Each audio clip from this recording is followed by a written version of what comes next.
Hey, did you know I'm dead? Hey, welcome to the G. Louise book series. I'm Christina, K-O-S-T-I-N-A. This is where we read books, talk about books, no special effects, no theme music, none of that fancy stuff going on here.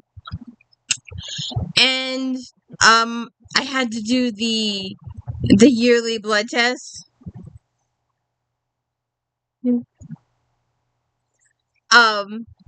So they give you your meds, right? And it's happened every single time I've gone. The last, I don't know, 5 times. I'm dead. My vital records are so low that I'm dead. They had to take my blood pressure 3 times and my pulse 3 times and check my heartbeat 3 times. They do it every time. Now this time wasn't as bad as the previous time. The previous time they had a group of interns in the room. Like, I just ran around taking pictures the other day. I'm fine. But anyways, welcome to If Then Fridays, I believe. Don't quote me on this. I think it's If Then 97. Although there are an additional dozen or so. I got numbered the first few incorrectly, and I didn't start over. I just continued. So there's probably 110, 120 If Thens. So this is If Then new releases, and there are quite a few of these that you will see on the channel in the next coming months. Be aware that I read a lot, so a book read today will be seen on the channel in March or April of this year. I just read that fast. So my top January picks for 2026. Bookbinder's Secret. Lily Delaney, apprenticed to a master bookbinder in Oxford in 1901, chased at the confines of her life. She is trapped between the oppressive of her father's failing bookshop and still being an apprentice in a man's profession. But when she's given a burned book during a visit to a collector, she finds hidden beneath the binding a 50-year-old letter speaking of love, fortune, and murder. Now, who's that? My nose has gone off its rocker today. So, Lily is pulled into a mystery of young lovers, a story of forbidden love, and discovers there are more books and more hidden pages telling their story. Lily becomes obsessed with the story, but she is not the only one looking for the remaining books, and what appears as diverting intrigue quickly becomes a dangerous pursuit. This reminds me of Kate Carlisle's Homicide in hardcover. Chrissy, picture. So that's the book. That's why I chose this one, because it reminds me of Kate Carlisle's. These books, this next author, I've read years ago. In fact, wait a second, hold on. This next author, I plan on doing at some point in the channel. It may take a year or so. I'm slowly collecting the first couple. I don't think either one. What's the first one? I don't think either one of these is the first one. It might be close, but not that close. This is book 2. Stormfront is book 1. So, Harry Dresden is the best at what he does. Well, technically, he's the only at what he does. So when the Chicago PD has a case that transcends mortal creativity or capability, they come to him for answers, for the everyday world is actually full of strange and magical things, and most of them don't play well with humans. That's where Harry comes in. Takes a wizard to coach a whatever. There's just one problem. Business, to put it mildly, stinks. So when the police bring him in to consult on a grisly double murder committed with black magic, Harry is seeing dollar signs. But where there's black magic, there's a black mage behind it. And now that Mage knows Harry's name, and that's when things just get interesting. Now, the books are good. With the audiobooks, I have to warn you. James Marsden from Buffy does the books, audiobooks, or at least he used to. And he reads like this in one single tone, even if there is an action scene, it's still read in one tone. And I was like, But that's up to you. You can stand him reading in one tone. But anyway, we have the newest book out January 2026. Harry Dresden has been through a lot, and so has this city. After Harry and his allies narrowly managed to save Chicago from being razed to the ground, everything is different, and it's just not the current lack of electricity. In the battle, Harry lost people he cared about, and that's the kind of loss that takes a toll.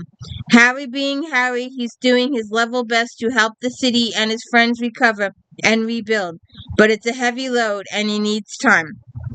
But one thing Harry doesn't have, ghouls are prowling Chicago and taking out innocent civilians.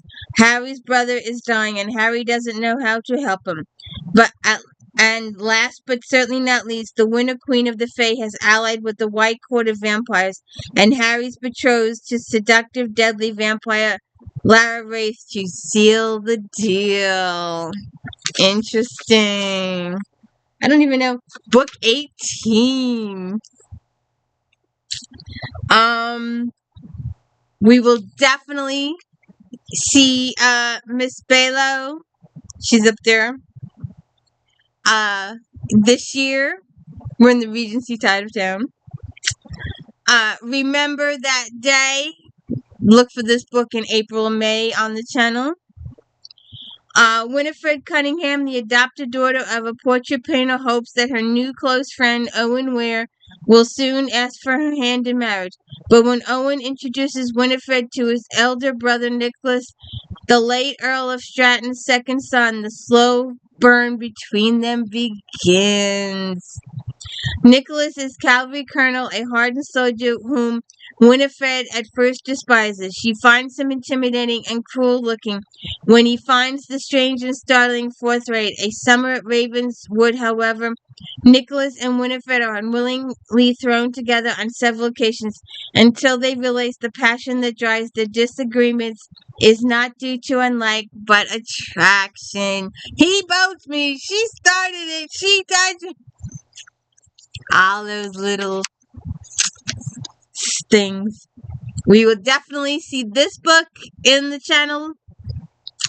We have done all of hers. We did some Christmases too. The Devil in the Details, a Sherlock Holmes bookshop mystery, book number 11. Gemma Doyle is excited about celebrating Jane Wilson's big day. It's supposed to mark not only the birthday of Jane, her partner in crime, but also that of the great detective himself. Following the festivities at Sherlock Holmes Bookshop and Emporium, Gemma heads for the Blue Water Cafe, the site of Jane's party, to make sure everything is good. Only when she gets there... Wait a minute. But the much-anticipated affair quickly turns to disaster, with the presence of the bride and groom's prospective exes in attendance and other unruly guests. With drama at every corner, Gemma and Jane take a break on the chilly deck overlooking the ocean when they spot the body of an attendee.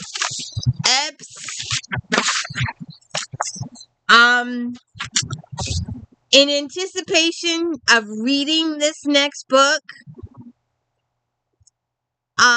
so look for the reviews for this book, these two books. February 2026, first or second week. We're going to do the two early ones, a Cryptic Clue and a Killer Crew. Victoria Gilbert. 60-year-old Jane Hunter, forced into early retirement from her job as a University librarian, is seeking a new challenge to keep her spirits up and supplement her meager pension. But as she's about to discover life's retiree's life can bring in new thrills and new dangers. Cameron Cam Clue, an eccentric 33-year-old collector, is also seeking something. An archivist to inventory his ever-expanding compendium of rare books and artifacts. Jane's thrilled to be hired on by Cam and to uncover the secrets of his latest acquisition, a trove of items related to the classic mystery and detective authors. But Jane's delight is upended when a body is discovered in Cam's library. The victim, heir to a pharmaceutical fortune, was the last in line of Cam's failed romances, and now he's suspect number one.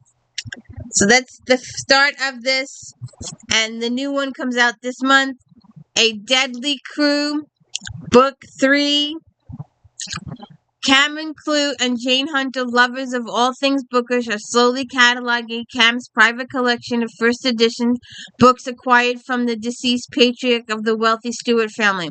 When Jane finds a note from Kimberly Stewart Ward, one of the daughters of the Stewart patriarch, who supposedly committed suicide, she discovers someone was actually targeting her with the intention of killing her. Jane and Cam decide to look into the supposedly closed case, but their investigation becomes urgent when another member of the Stewart family is found dead from overdose. Is it suicide or is it another murder? A lady that we have seen lots and lots and lots of times on Flashback Monday, Romantic Times Book Review Magazine, always got good ratings. Heather Graham. Sky McMahon sees things, good and bad. The past unreels in her mind like a movie. Such is Sky's uncanny life. That's why she's summoned by special supervisory paranormal investigators Jackson and Angela Crow to help solve a mystifying murder and kidnapping on the outskirts of historic Salem. Alice Boughton discovers her grandfather-in-law murdered, her nanny and young son have both vanished without a trace, and the infant daughter was found terrified and crying in her playpen. Sky, partnered with intriguing Zachary Erickson and a charming with psychic touch, is the first beset only by visions of Salem's witch trials and the tragic paranoia it fueled. All those church trials that were totally, mob mentality. You can get a bunch of people.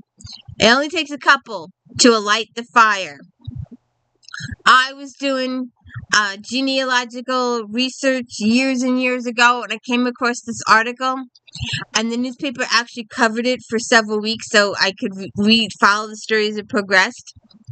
But this woman was accused of murdering her husband and throwing his body in the lake. And her children all went, yeah, she did it. She hit him over the head with a frying pan, tossed him in the lake. And they were going to hang her. And a month or so later, the husband comes home. He had been house hunting in North Carolina. And he's like, you fed and housed my family for a month. Thank you. We're going to go now. But they were going to hang this woman just... So where was I? Oh, yeah. Alicia Burton discovered her father-in-law murdered, her nanny and the young son have both vanished without a trace, and her infant daughter found terrified and crying in her playpen. Sky, partnered with intriguing Zachary Erickson, a former charmer psychic touch, is beset by visions of Salem's witch trials and the tragic paranoia fueled executions.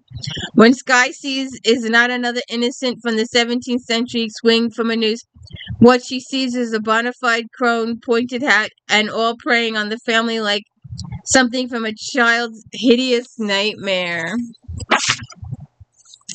Next, Jane Ann Krentz, The Shop on Hidden Lane. The Harper and Wells family have regarded each other with deep suspicions for generations. The Harpers have been known to offer their psychic talents for less than legal purposes, and the powerful Wells clan has a reputation for playing both sides of the street. But for all the years of history and distrust between them, there's a mysterious pact binding the two. They share the responsibility for protecting a long-buried and dangerous secret. Sophie Harper and Luke Wells are shocked to learn that her aunt and his uncle have been sleeping together, and now they are both missing. Did they elope, or was it nefarious? Not only that, but the traces of them are the scene of a murder soaked in negative paranormal energy. Clearly, someone is trying to kill to obtain their secrets in their family have been charged with protecting. Despite their mutual distrust, which as far as Sophie's concerned extends to Luke's hellhound of a dog, they both know that the terms of the pact must be honored. I'm still waiting for the next triple book. I haven't looked so far yet. It should be coming out in the next couple of months. It's Sherlock Holmes. It's Holmes, Poe, and I forget who the third person is that he wrote last year. And we read like 2 books. There should be the third. Should be coming out soon. As fast as he writes books. It's Mr. Patterson and Susan DeLeo, The Invisible Woman. No one sees her, but she sees everything. Eleanor Gilbert was once a young woman with a thriving career at the FBI. Now, past decades solving crimes at the Bureau, she's personally and professionally forgettable, which is exactly what her former boss needs. He disguises Eleanor as a middle-aged nanny and casts her as an agent on the inside of his investigation into a New York art dealer suspected of ties to organized crime. But Eleanor pushes toward the truth. Her superior anonymity morphs into a fatal flaw. Now she's invisible. Another book we shall see on the channels. A Box Full of Darkness, Simone St. James. Strange things happen in Fell, New York. A mysterious drowning at the town's roadside motel. The unexplained death of a young girl whose body is left by the railroad tracks. For the Esme siblings, Violet, Val, and Dodie, the final straw was the shocking disappearance of their little brother. It started as a normal game of hide and seek. The 3 closed their eyes and counted to 10 while Ben went to hide. But this time they never found their brother. He was gone, and the ongoing search efforts turned up no clues. As their parents grew increasingly distant, Violet, Val, and Dodie were each haunted by visions and frightening events that made them leave town and never look back. Violet sees dead people, spirits who remind her of Sister, the menacing presence that terrorized her for years. Next book, First Do No Harm, a Lydia Chin, Bill Smith mystery. Book 16. With River Valley Hospital in the midst of negotiation and advert nurses strike, a wealthy benefactor is set to give a large donation to honor of the Chief of Emergency Medicine, Dr. Elliot Chin, the brother of private investigator Lydia Chin. Before the donation can be finalized, a member of the nurses' negotiating committee is found murdered.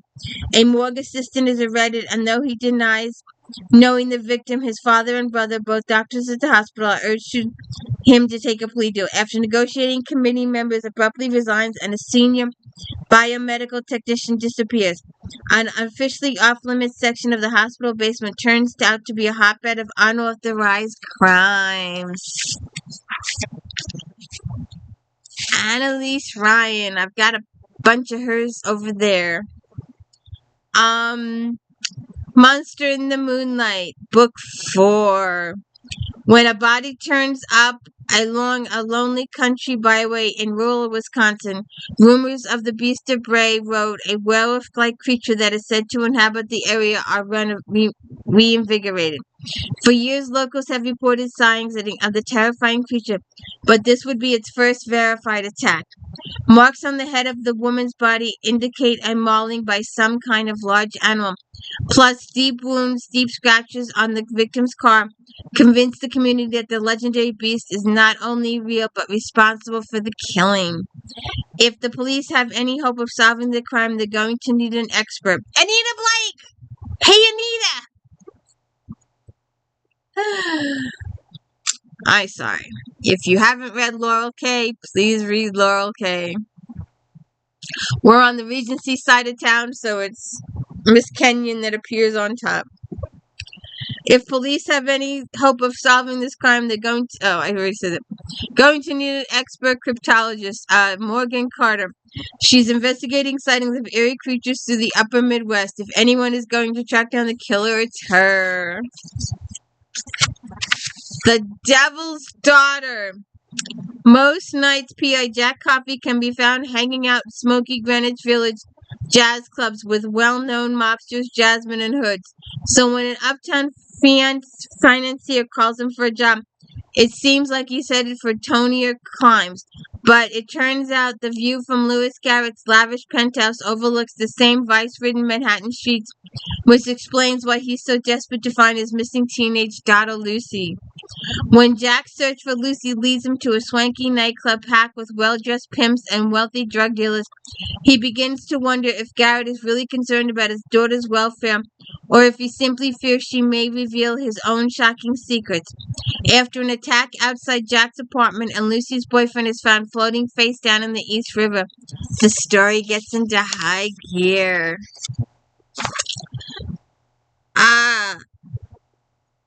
Where's that other book?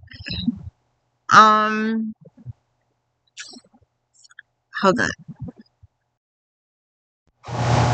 Okay. I may do a separate one of these, but while I was collecting these for my top January picks,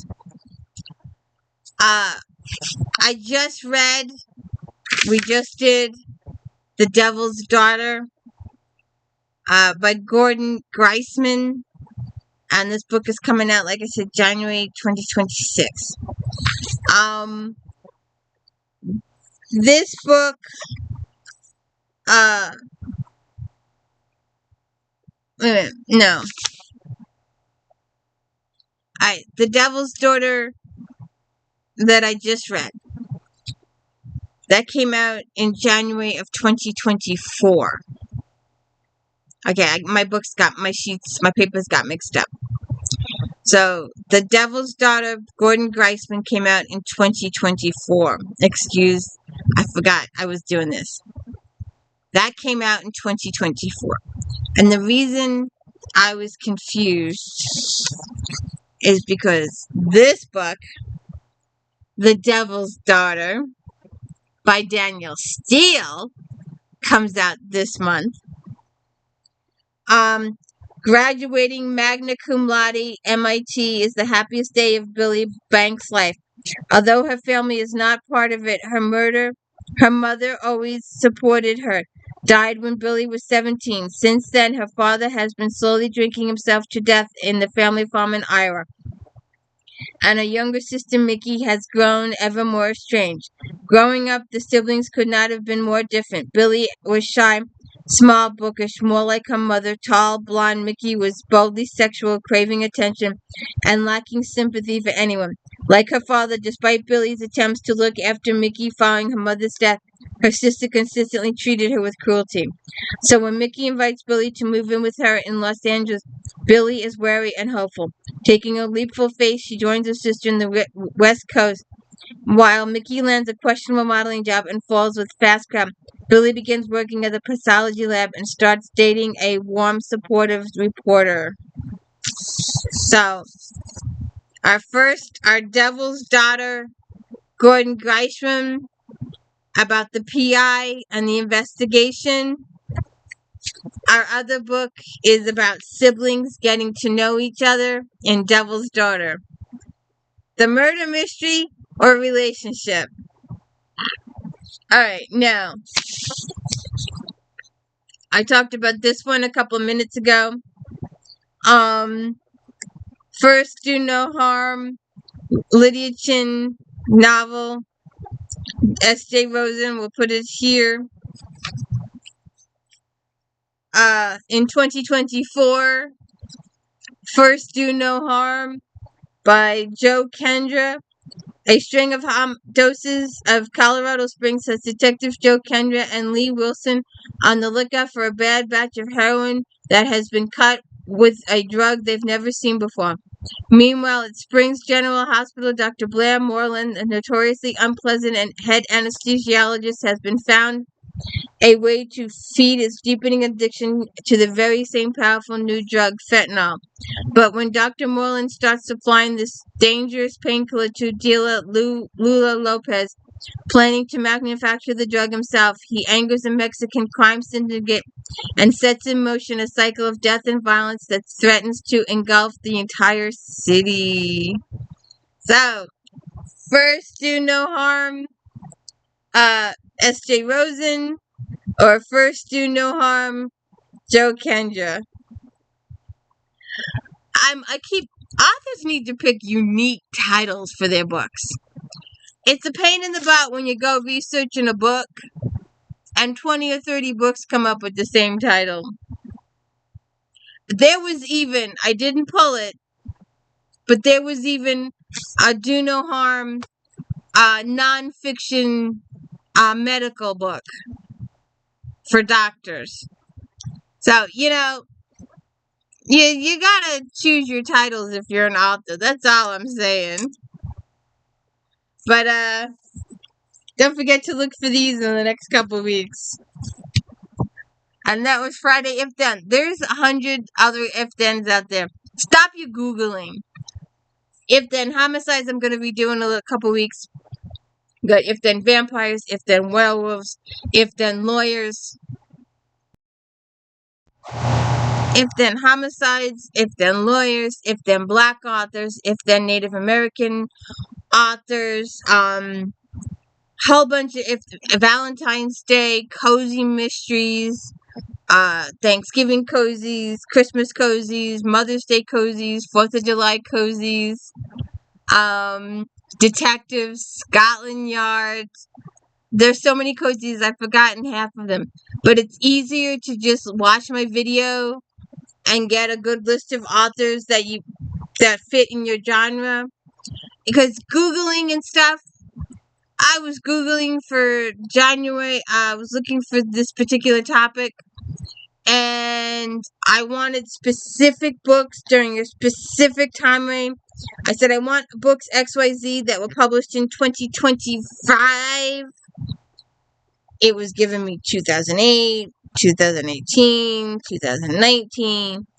I told you, I'm terrible with search engines. That's why it's better off just to watch If Then on Fridays. And there's 100 of them out there. And don't forget Flashback Mondays. We're trying a new thing now. We're going to work our way forwards. We're working our way through 2016 right now. And when we catch up to 2000s, I don't know what I'm going to do. We'll see what happens. Have a good one.